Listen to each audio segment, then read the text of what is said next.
Are you a high schooler or a parent of a high schooler frustrated by course selections?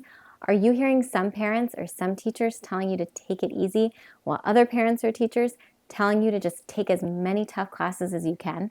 Do you have lists of courses in front of you wondering, how many AP classes do I really have to take if I want to get into a selective college? Well, that's a great question. Watch this video and we'll tell you exactly how many AP classes you need to take if you're trying to get into a competitive school.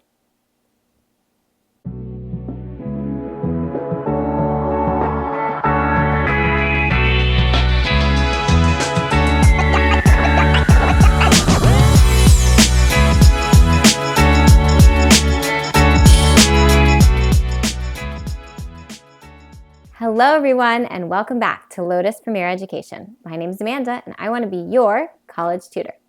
Are you in high school and wondering how many AP classes you should really be taking if you want to apply to a competitive college? Well, that's a great question and the answer changes school by school and student by student. So let's dive in.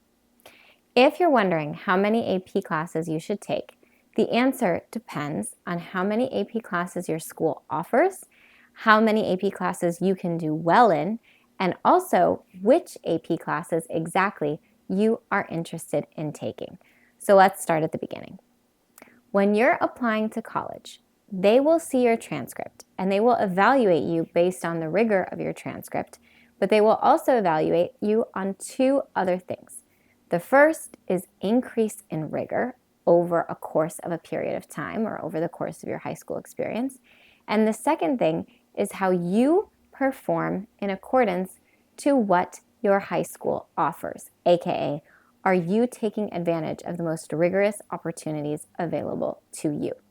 So when you're wondering how many AP classes you should take in high school if you want a shot at a really great college, the first thing you should ask yourself is how many classes does my high school offer? And also, when can we start taking AP classes? So for example, my high school allowed students to take one AP class sophomore year, up to 3 their junior year, and up to 5 their senior year. So the maximum number of AP classes that you could take was 9 over the course of your high school experience. The way that colleges know this is that when you send in your application, you also will be sending in a high school report. This is something that your counselor sends in on your behalf. You will never see it, but it's basically a piece of paper that explains what the academics at your high school look like. And one of the facts that they provide is how many AP classes they offer, when students are allowed to start taking them, and kind of a grading scale of how colleges can determine rigor at their high school. So when you're thinking of how many AP classes to take, the first thing you want to ask yourself is, how many AP classes can I take at my school? When and how can I take them? And are there limitations on certain ones? The second thing that you should consider when thinking about how many AP classes you should be taking is how many AP classes can I do well in? There is a myth that kind of floats around that I hear all the time where parents or students will say, well, it's better to get a B in an AP class than an A in an honors class. That is not completely true. When it comes to the college admissions process, an A is an A, a B is a B, a C is a C. Colleges really don't want to be seeing a ton of B's or C's, and they definitely don't want to be seeing a steep drop as soon as you enroll in an AP class. AP means advanced placement, but the College Board designed AP classes to be more along the style of a college level course. So that's why there's so much more self-driven learning and independent learning outside of the classroom. If your grades suddenly drop because you're taking an AP class, what you're telling colleges is, I'm not fully ready for college level curriculum.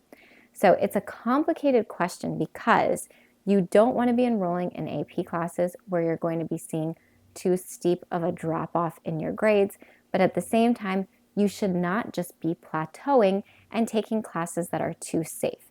You may have straight A's, but if you're only in the same level of classes all 4 years, that's showing that you didn't challenge yourself to keep going above and beyond.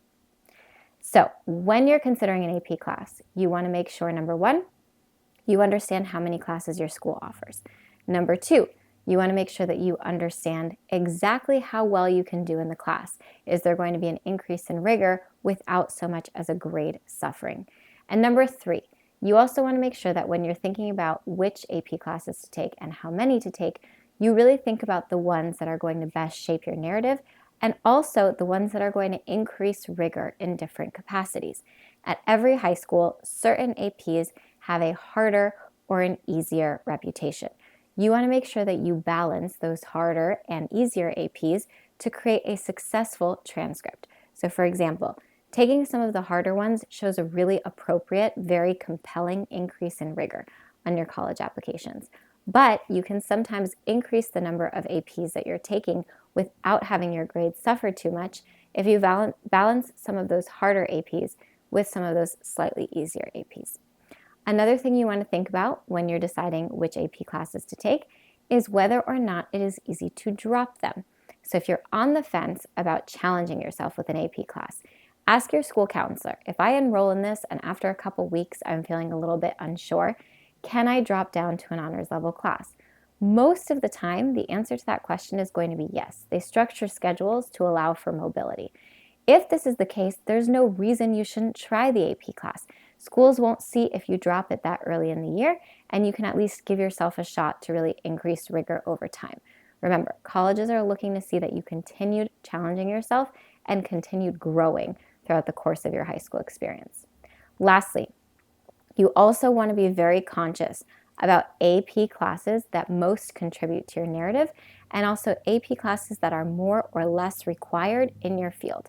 So for example, if you're studying economics or business or another field that really mandates math, you can guarantee that schools are going to want to at least see AP Calculus AB if your school offers it, probably AP Calculus BC as well. If you're somebody who's saying they want to go into pre-med, you want to make sure that you're really focusing on AP Bio, AP Chem, and AP Physics. So each student's narrative is going to be a little bit different, and you want to make sure you take that into account when you select your APs. So going back to the question at the beginning of our video, how many APs should you take if you want to apply to competitive colleges? That specific number is going to change student to student, but the way you determine it is know the classes offered at your school, make sure you're increasing rigor, and make sure that you are taking smart AP classes as you build your college narrative. We hope this video was helpful. If you have any other questions, please drop them in the comments below. We love to address your comments in videos or right on our page, and make sure you subscribe to our channel for more impressive on the money admissions tips. We'll see you soon.